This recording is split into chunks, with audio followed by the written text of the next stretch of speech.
네, 제조물 책임과 소비자 보호에 대해서 간단히 살펴보도록 하겠습니다. 우리가 보통 법적 책임을 져라 이런 표현을 많이 쓰는데 그럴 때의 법적 책임에 대해서는 그것을 형사책임, 민사책임, 그리고 기타 행정책임 이런 식으로 분류를 할 수가 있겠죠. 범죄를 저질렀을 경우에 져야 되는 책임이 형사책임, 형법에 규정된 9종의 형벌이 여기에 해당될 것이고, 그 다음에 민사책임, 원상 회복해 놔라 아니면 손해배상 책임을 져라 라고 하는 주장, 이것이 민사책임의 내용이죠. 그 형사책임도 아니고 민사책임도 아니고 국가에 대해서 법률을 위반했다라는 이유로 과태료를 부과받거나 과징금을 부과받는 경우, 이런 것들은 우리가 행정책임이라고 부를 수가 있습니다. 행정질서벌에 해당이 되는 거겠죠. 네. 자, 제조물 책임법이라고 하는 법률이 있는데, 소비자가 제조물을 구입해서 그 제조물로 인해서 어떤 인적, 재산적 손해를 입은 경우에 그로 인한 손해배상을 제조자로부터 받을 수 있다라고 하는 그러한 법률을 담은 법률이 바로 제조물 책임법이죠. 그 아래 부분 보시면 물건에 관한 책임은 대체로 그 구체적인 내용에 따라서 세 가지 정도의 책임을 우리가 물을 수가 있을 겁니다. 물건을 사고 팔았는데 산 사람의 입장에서 그 물건이 잘못됐다 그러면 그 물건이 물건에 하자가 있는 거니까 그 물건의 하자를 물어서 하자담보 책임을 주장을 할 수가 있겠죠. 그래서 물건을 판매한 사람을 상대로 원상 회복을 하라 아니면 손해배상을 해라, 교환이나 환불 이런 것들이 가능하겠죠. 그 다음에 물건을 팔기로 했는데 물건을 안 준다거나 또는 돈을 내기로 했는데 돈을 안 냈다거나 하면은 채무불이행의 상태가 되는 거죠. 그래서 그런 것들은 채무불이행 책임으로서, 민사 책임으로서 또 원상회복이나 손해배상 책임을 물으면 되는 것입니다.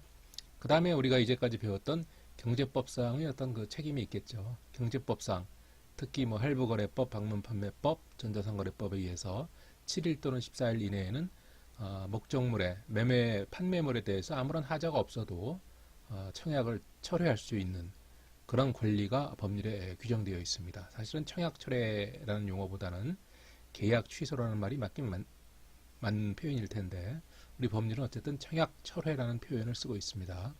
그래서 물건의 어떤 하자 상태와 상관없이 소비자가 청약을 철회해 오면 그 청약 철회에 대해서 이를 인용하고 받아들여야 될 책임이 소비자법상 규정되어 있는 것이죠. 그러한 책임들도 없는데, 전혀 그러한 책임들에 해당되지 않는데 물건을 사용하다가 그 물건으로 인해서 어떤 인적 손해라는 것은 무슨 다쳤다거나 생명을 잃었다거나 하는 경우가 되겠죠. 그 다음에 재산에 어떤 별도의 손해가 발생하였다. 불이 나서 집이 홀라당 타버렸다든지 여러 가지 그런 인적, 재산적 손해가 발생할 수가 있는데 그 구입한 물건 때문에 그런 현상이 발생했다라고 한다면 그 제조자가 어떠한 과실을 범했는지, 어떠한 결함을 가지고 제조물을 제조했는지에 따라서 책임을 지도록, 손해배상 책임을 지도록 하는 그런 내용의 법률이 바로 제조물 책임법이고, 그 제조물 책임법에 의해서 부담해야 될 책임을 우리가 제조물 책임이라고 하는 것입니다. 제조물 책임은 결국 제조물의 결함으로 제조물 이외의 재산 또는 신체에 손해가 발생한 경우에 제조업자가 지는 책임이죠. 제조물 자체가 잘못된 것은 그건 교환이나 환불하면 되는 거죠. 하자담보 책임에 의해서. 제조물 자체의 어떤 그 손해가 아니라 그 제조물로 인해서 2차적인 손해, 피해가 발생했을 경우에 제조자가 제조물을 제조함에 있어서 어떠한 과실, 어떠한 결함을 포함시켰는지 그것을 따져보자라는 얘기입니다. 네. 제조물 책임법은 2000년에 제정해서 2002년부터 시행이 됐죠. 대략 한 15년 정도 시행 경과를 보이고 있고 2013년도에 일부 개정해서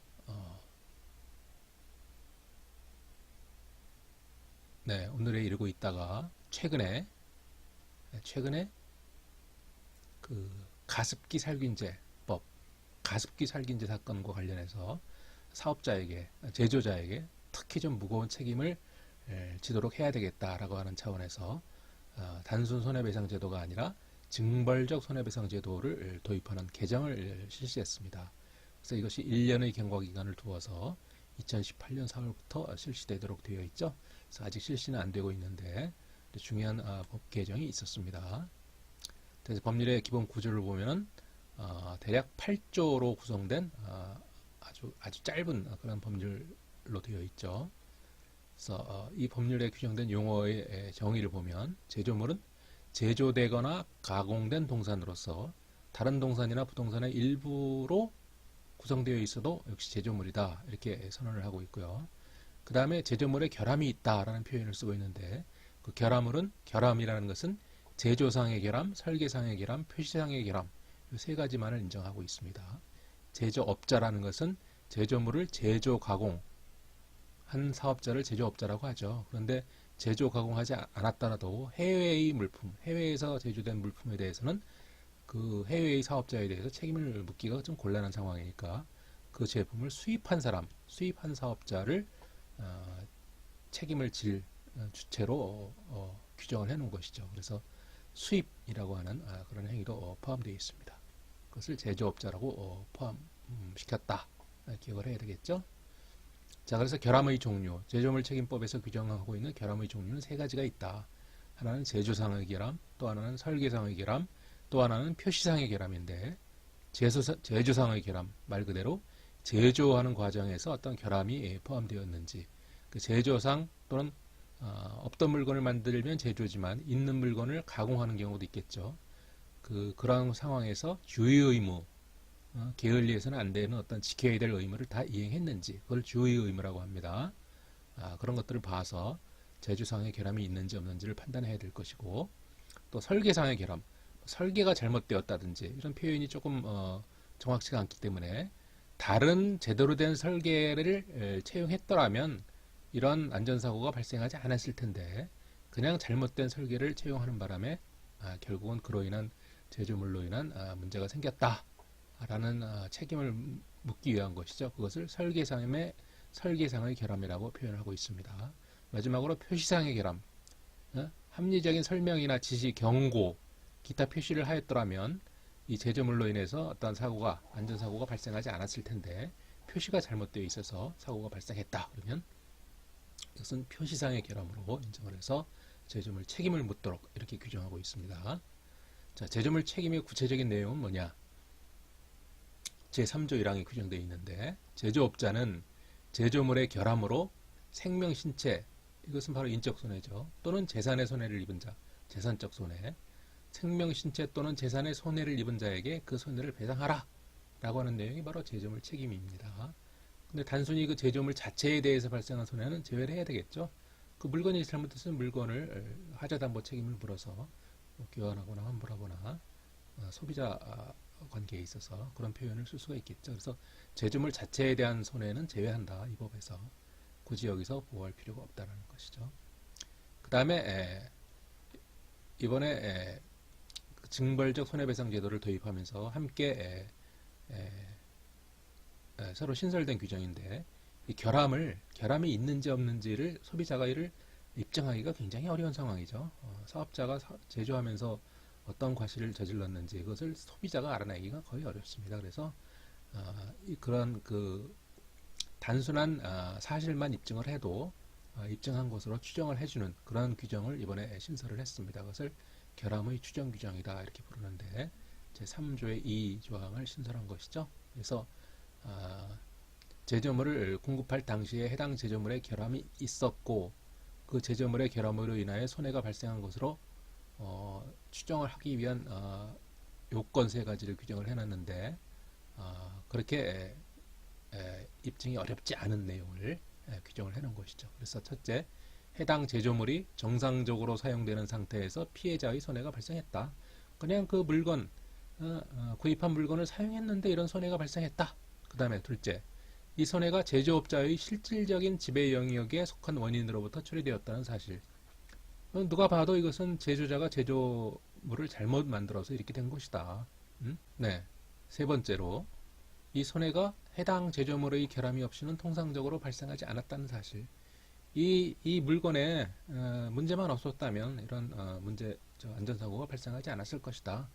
쉽게 추측될 수 있는 경우에 그러한 사실만 주장해도 결함이 있다라고 법률상 인정이 된다는 것이죠.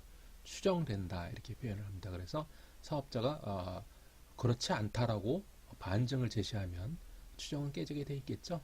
어쨌든 소비자가 입증을 쉽게 할 수 있도록 법률을 신설을 했습니다. 네. 그 다음에 제조업자가 제조물의 결함을 알면서도 그 결함에 대해서 필요한 조치를 취하지 않았기 때문에 생명 또는 신체에 손해를 발생시켰다. 인적 손해가 발생했고 그래서 손해배상을 해야 된다라고 한다면 손해를 단순 손해 100만 원의 손해가 발생했으면 100만 원만 물어주면 되는 것이 아니라 뭔가 좀 징벌적 효과를 주기 위해서 그 3배를 배상해라라고 하는 3배 배상 제도를 도입을 한 것이죠. 그래서 이 명칭은 3배 배상 제도이지만 그 성격을 지칭할 때는 우리가 징벌적 손해배상 제도라고 하는 것이다. 네. 징벌적 손해배상 제도는 제조물 책임법에 처음 도입된 것이 아니고 과거에 무슨 개인정보보호법, 화도급거래 공정화법, 무슨 또 정보통신망법 등등등 해서 제조물 책임법뿐만이 아니고 3배 배상 제도가 도입된 것들이 많이 있죠, 사례가. 자, 그래서 법원이 3배를 넘지 않는 범위에서 무조건 3배를 배상 책임을 지도록 하는 것이 아니라 3배 이내에서 책임을 이제 인정을 해야 되기 때문에 그 3배, 뭐 2배로 할 거냐, 3배로 할 거냐 이런 내용들은 법원에서 몇 가지를 고려해서 이제 결정을 하게 되겠죠. 그 고려해야 될 사유가 바로 1호부터 7호까지 이 내용입니다. 고의성이 어느 정도 있느냐, 고의적으로 이렇게 부실하게 물건을 만들었는지, 또는 해당 제조물의 결함으로 인해서 손해가 얼만큼 발생했는지, 약간의 손해가 발생했다 그러면 약간만 더 배상하게 하고, 큰 손해가 발생했다 그러면 3배를 완벽하게 배상하게 하는 그런 식이 되겠죠. 그 다음에 해당 제조물의 공급으로 인해서 제조업자가 취득한 경제적 이익, 얼마나 제조자가 이익을 얻었나 이런 짓을 해가지고 그런 표현이겠죠. 그래서 여러 가지 상태를 7가지 상태를 고려해서 3배 이내의 범위 내에서 책임의 범위를 법원에서 결정을 하게 될 것입니다. 그 다음에 피해자가 제조물의 제조업자를 알 수 없는 경우에 그 제조물을 그 판매, 영리 목적으로 판매되어 하는, 그렇게 해서 공급한 자는 이 손해를 배상을 해야 된다. 이런 식으로 규정을 두고 있습니다. 네. 다음 내용을 보면 사업자에게 일방적으로 이렇게 불리한 내용만 규정되어 있는 것은 아니고 사업자가 최소한의 어떤 면책을 받기 위한 행위를 했을 경우에는 면책을 시켜주는 면책 조항이 규정이 되어 있습니다. 그래서 제조물의 손해배상 책임을 지는 자가 다음 사실을 입증한 경우에는 손해배상 책임을 면제한다라는 규정을 두고 있는데, 우선 이 물건으로 인해서 내가 사고를 입었다 또는 재산적 손해가 발생했다라고 주장을 하는데, 가만히 보니까 그 물건이 우리가 만든 물건이 아니란 말이죠. 사업자 입장에서. 당연히 이거는 책임을 지면 안 되겠죠. 그래서 제1호는 제조업자가 해당 제조물을 공급하지 않았다는 사실. 그 다음에 또 유사한 내용이죠. 두 번째는 제조업자가 해당 제조물을 공급할 당시의 과학기술 수준으로는 결함의 존재를 발견할 수 없었다. 그러한 물건을 만들 당시에 어떤 기술 수준으로는 그 정도만 만드는 것이 타당한 상태였고, 그것이 한참 지난 다음에 문제가 발생했다 하더라도 그 과거의 기술 수준을 현재의 기술 수준에 대입할 수는 없는 것이겠죠. 네. 면제가 되는 거고, 세 번째, 제조물의 결함이 제조업자가 해당 제조물을 공급할 당시에 법령 기준을 준수했던 것이다. 법령을 위반하지 않은 상태에서 물건을 만들었기 때문에 그러한 경우에는 제조업자의 책임을 면제해 줘야 된다라는 내용을 규정을 했고요. 다음 마지막으로 원재료나 부품인 경우에 그 원재료나 부품을 사용한 제조물 제조업자의 설계 또는 제작에 관한 지시로 인해서 결함이 발생했다는 사실, 즉 우리는 부품만 제공했을 뿐인데 이 부품을 가지고 완제품을 만든 그 사업자가 잘못 제조한 것이다. 이렇게 주장을 하면 또 이 면책 사유로 인정을 받게 된다는 내용입니다. 이와 같은 4가지 경우에 그 책임을 면제받기 위한 사유로서 인정을 받을 수 있다. 그렇게 규정을 하고 있습니다. 그 다음에 제조물 손해배상을 책임지는 자가, 제조물 책임을 지는 자가 그 제조물을 공급한 후에 일찌감치 제조물에 결함이 존재한다는 사실을 알았었는데 또는 알았거나 알 수 있었는데 과실로 몰랐던 경우까지 포함한다는 것이죠. 그래서 그 손해 발생을 방지하기 위한 조치를 취하지 않았을 때는 면책으로 인정하지 않겠다. 그런 내용입니다. 그런 내용. 네네. 자, 마지막으로 소멸시효 등 부수적인 규정을 두고 있는데 동일한 손해에 대해서 배상할 책임이 있는 자가 2인 이상인 경우에는 연대해서 둘 중에 아무나라도 책임을 져야 된다는 얘기고, 그 다음에 면책 특약, 이 법에 따른 손해배상 책임, 즉 제조물 책임을 배제하거나 제한하는 특약은 무효로 한다. 이것은 면책을 일방적으로 규정한 그 특약은 우리 약관규제법상으로도 무효 사유에 해당이 되죠. 어쨌든 이 제조물 책임법에서도 그러한 특약은 무효로 규정을 하고 있습니다. 그 다음에 소멸시효, 이 제조물 책임을 주장하기 위해서는 이러한 그 손해가 발생했고 누가 책임을 져야 되는지를 알게 된 날로부터 3년 이내에 청구를 해야 된다. 이것이 소멸시효 기간이죠. 3년. 그런데 몰랐다. 그런 사실을 몰랐고 했을 경우에는 10년 이내에 행사를 하면 그러니까 10년 이내에 행사하지 않으면 소멸시효가 완성돼서 더 이상 제조물 책임을 물을 수 없다라는 얘기입니다. 보통 불법행위가 다 이렇게 돼 있죠. 알았거나 알 수 있었을 때는 3년 이내에 청구를 해야 되고 몰랐을 때는 그래도 한 10년 이내에는 청구를 해야지 무한정 책임을 지도록 그렇게 할 수는 없는 것이죠. 네, 그렇습니다.